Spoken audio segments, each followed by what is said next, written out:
Hi everyone, my name is Max Aulick. I'm just taking a couple of minutes to answer a question that came in. This question came in from somebody named J. Ram.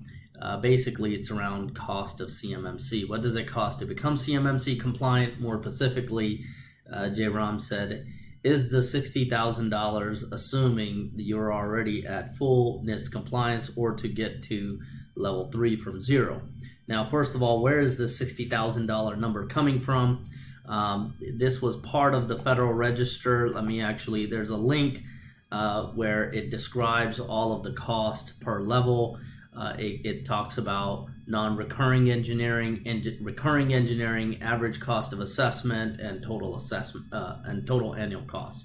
Right. So as you can see at level 3, it's $60,000.09. You can read the full full case study here, or you can read the full Federal Register that tells you the methodology they used. So here's what I have to say about cost. When we're looking at cost, you should look at 3 factors. Program management and development for small businesses. This could include policies, procedures, just managing the program. Any kind of technology costs, which are usually, they come second, right? You might have to get a new firewall, new server, whatever it might be. We put that in the technology engineering bucket.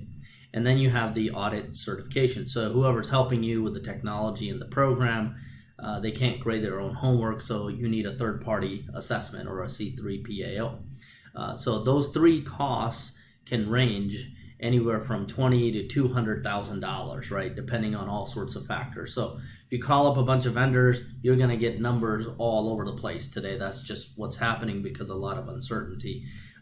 And so when they're giving you the numbers, right, they're generally giving you numbers in one or more category. You kind of have to figure out where that fits. What I would say is that the program management cost is generally the most important because that can help you scope your technology cost, what you should purchase or not purchase. And then, of course, the audit, there are no auditors. And in the future, we'll figure out what those costs are. So just to kind of blow this up, right, these are the numbers. As you can see, level 3, recurring non-engineering, and then all the way to total yearly cost. So again, there's a lot of, if you are already compliant, right? The question J. Ram is saying, what if I'm already fully NIST compliant? And then, is it still the same? It totally depends on your scope. And then that word compliance, when you did this the first time, how did you actually do this? Did you just do this by yourself without consideration of the test cases, which is 800.171 alpha? Did you establish a solid boundary on what area needs to comply and how it should comply? And then are you using, technical hardening guidelines of some sort? In the DoD, we use STIGs. You might be familiar with CIS benchmarks.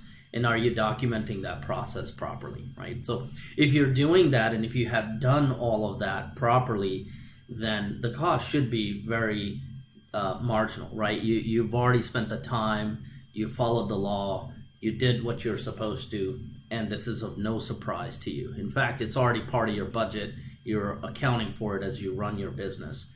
But if you've never done this, you're really starting from ground zero, because most people, when they took this NIST 171 assessment for the SPRS score, and before that, a lot of them did it as a paperwork exercise. So not saying that for one business, but just in general, the government is looking for a little bit more higher assurance, right? And that's why they have auditors coming in and 3 PAOs, things like that. So when it comes to cost, take these numbers with a grain of salt. There's no hard and fast rules. It totally depends on your environment, your technology, your people, processes that you have in place, and then basically a level of maturity that your CISO has. If you do not even have a CISO, then of course that cost is going to jump right on the program management side. So again, my name is Max. Please reach out to me if you have any more questions. Again, J. Ram, thank you so much for asking this question. And please reach out to myself or any of my staff. Thank you so much. Bye.